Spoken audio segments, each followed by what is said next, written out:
हमको कोई नया काम नहीं करना। जो हमारे बाप दादा हमारे पूर्वज करते आ रहे हैं, जो हमारे महापुरुष ने किया है, वही काम हमको करना है। सोचो वो काम क्या है? कोई बताएगा भी कि अपना कौन सा काम है? साथियों, जो काम हमारे पटेल बाबा भी आए थे, जो उनका नाम है पटेल, हमको वो ही काम करना है। समझ में आया कुछ? क्या काम? जो काम टंडे भील ने किया था, जो काम टंडे भील ने किया था, वो काम हमको करना है। नेतागिरी और ये सब बात की बात है। टंडे भील एक दिन में 27,000 ग्राम सभा की बैठक लेते थे। और कौन सी ग्राम सभा? जो हमारे पटेल आज बैठे हैं, रूढ़िगत ग्राम सभा, जिसको संविधान में पावर है, वो ग्राम सभा को हमको जीवित करना है। ग्राम सभा हमारी है, हम उसको भूल गए हैं। हमको उसकी शुरुआत करना है। आप लोग ने सुना होगा, जो जमीन सरकारी है वो जमीन हमारी है। सरकार देश की चालक है, आदिवासी मालिक है। तो साथियों, ये जो नारे थे, ये वास्तव में है। मैं आप यहां जो इकट्ठे हुए हैं, मैं कुछ कानूनी जानकारी बताऊंगा आपको कि आप वास्तव में जो नारे लग रहे थे वो हो कि नहीं। किसी अधिकारी, कर्मचारी, कलेक्टर, एसपी से बात करो तो दमदारी से करना। अभी हम क्या समझे? अभी एक भाई ने कहा था, बहुत अच्छी बात कही थी, सुप्रीम कोर्ट का जजमेंट की बात कही थी, अधूरी बात कही थी, उनको पूरी बात बोलना था कि 8% जो इस देश में निवास करते हैं ना, वो इस देश के मालिक हैं। अब संविधान में हमको क्या बोला है? इस देश में 2 तरह के लोग रहते हैं। सुनना, ध्यान से सुनना, बहने थोड़ा शांत हो जाइए। देखिए, जिस देश में, जिस संविधान से पूरा देश चलता है, उस पुस्तक में लिखा हुआ है कि इस देश में 2 तरह के लोग रहते हैं। 2 तरह के, अलग अलग परिभाषित किया है आर्टिकल 19(1) में।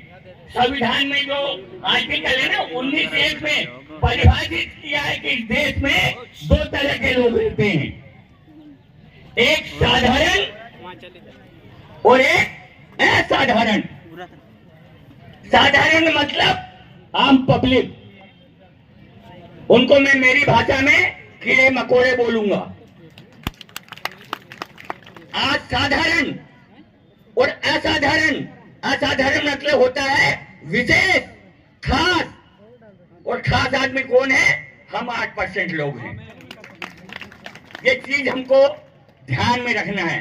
कलेक्टर, एसपी और फलाने और ठिकाने के पास जाओ ना, तो दमदारी से बोलना कि हम आम आदमी नहीं है, हम यहाँ के खास लोग हैं, विशेष लोग हैं। और आपकी जवाबदारी बनती है कि हमारा विशेष ध्यान रखें। कलेक्टर ऑफिस में जा तो कलेक्टर से बोलना कि सर पहले मेरे को पानी पिला, उसके बाद में मैं अपनी बात रखूंगा। ये दम होना चाहिए, क्योंकि संविधान ने हमको अधिकार दिया है, सुप्रीम कोर्ट ने कहा है। और जब सुप्रीम कोर्ट इस देश की सबसे बड़ी अदालत है, वो बोल रही है तो मानना पड़ेगा। जब सुप्रीम कोर्ट बोलता है कि अयोध्या में राम मंदिर बनेगा, तो बना ना। तो इस देश में सुप्रीम कोर्ट ने भी बोला है कि आदिवासी इस देश का मालिक है, वो 92% लोग विदेशी हैं। तो आप पूरे देश को ये मानना पड़ेगा। हमारे भाई बोले थे सरपंच साहब जितेंद्र भाई कि ये नेता बन जाते हैं, 75 साल देश को आजाद हो गए, लेकिन हमारे में परिवर्तन नहीं हुआ। तो छोड़ दो इनको, नेतागिरी जाने दो, पूरे देश के पूरे इस क्षेत्र के लोग एक हो जाओ और हमारा एक आदमी खड़ा कर दो, वो लड़ लो चुनाव। देखते हैं कि न बीजेपी न कांग्रेस, एक बार लगा दो ताकत। और मैं ये हर जगह बोल दिया हूं, अभी मैंने खगनार में बोला था, मत करो बीजेपी कांग्रेस की खुदामत, हमारा समाज बहुत बड़ा है, 1 रुपया देगा, 1 वोट देगा और लड़ो चुनाव और पहुंचो भोपाल, दिल्ली। अरे साथियों, ज्यादा की बात नहीं है, केवल 10 विधायक पहुंचा जो 10, हम इस देश के प्रदेश के मुख्यमंत्री बनेंगे 10 विधायक में। हिम्मत रखो। और किसी के पास पैसे की जरूरत हो तो मेरे को फोन कर देना, मैं चंदा लेके तुमको चुनाव के लिए दे दूंगा। लेकिन बीजेपी कांग्रेस को सबक सिखाओ, क्योंकि 75 साल हो गए, हर बार हमारा ही आदमी विधायक सांसद बनता है, हमारे ही आदमी मंत्री बनता है, लेकिन जन सब गांडू साले चोर हैं।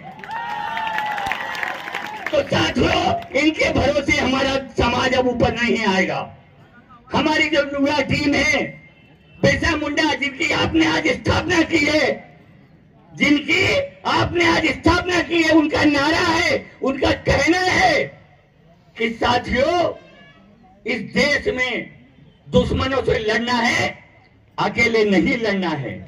ये बरसात की जो घास है ना, घास की तरह बढ़ो एक साथ और करो इनके ऊपर आक्रमण और करो कब्जा सत्ता पे।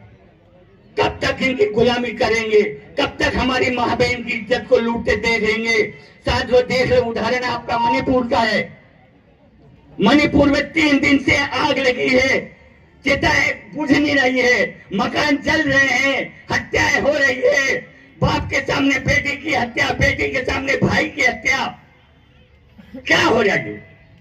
अरे साथियों, 3 महीना हो गया, इस देश की सरकार बोलती है कि पाकिस्तान पर चढ़ाई कर देंगे, चीन को बस में कर लेंगे। अरे 35 लाख की जनसंख्या का मणिपुर शहर आपके बस में नहीं हो रहा है।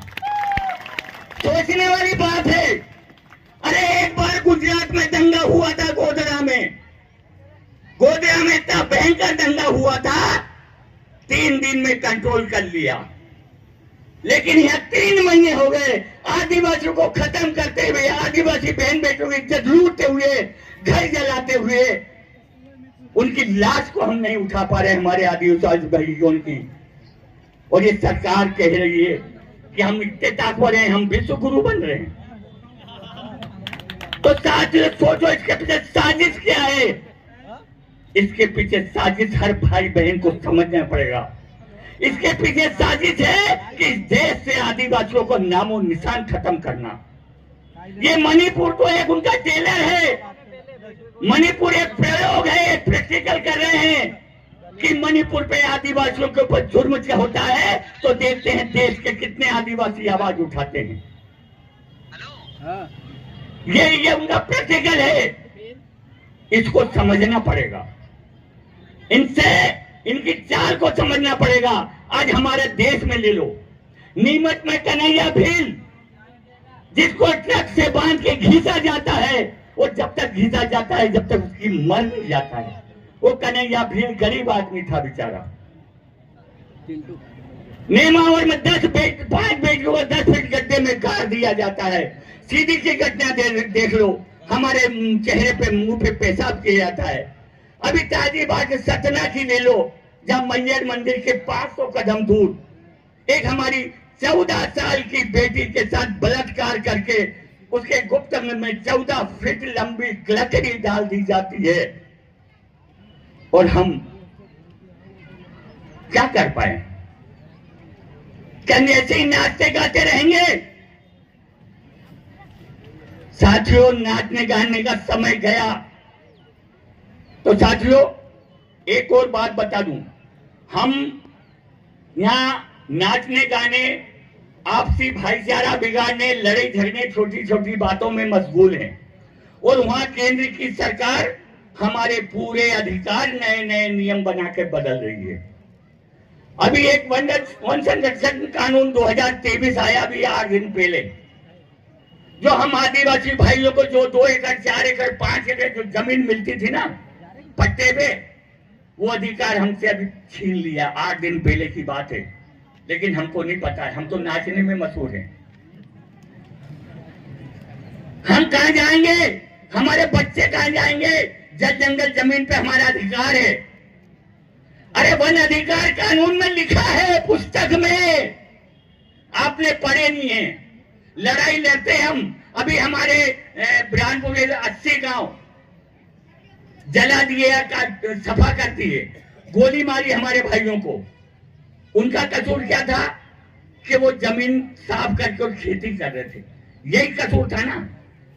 तो साथियों, वन अधिकार कानून में धारा 3 में लिखा हुआ है कि आदिवासी आदमी जिसके पास जमीन जायदाद नहीं है, जिसके पास रहने को मकान नहीं है, वो बीच जंगल में जाके अपने रोजी रोटी के लिए जमीन का जंगल तोड़ सकता है। तो जब संविधान में लिखा है, जहां वन अधिकार कानून में लिखा है, तो हमारे लोगों को यहाँ बुरहानपुर में 80 गांव को क्यों, 80 घर को क्यों तबाह किया गया? क्यों उनके ऊपर कार्रवाई की गई? क्यों उनके ऊपर गोली चलाई गई? और इसकी सब कमी हमारे में है। हमारे में एकता नहीं है। हम एक दूसरे की टांग पकड़ के खींचे, भील भिलाने की टांग पकड़ के खींच लिया, बारे कोरकू की कोरकू गोट की टांग पकड़ के खींच लिया। हम अपनी अलग अलग दुकान लगाए बैठे हैं। साथियों, संविधान में अभी मैंने बताया था कि एक नया कानून बनाया, लेकिन एक बात और सुन लो, नया कानून नहीं है, हजारों कानून बना ले। आर्टिकल 13(3) में लिखा है, सुनना ध्यान से, इनने बहुत सारे कानून बनाए हैं।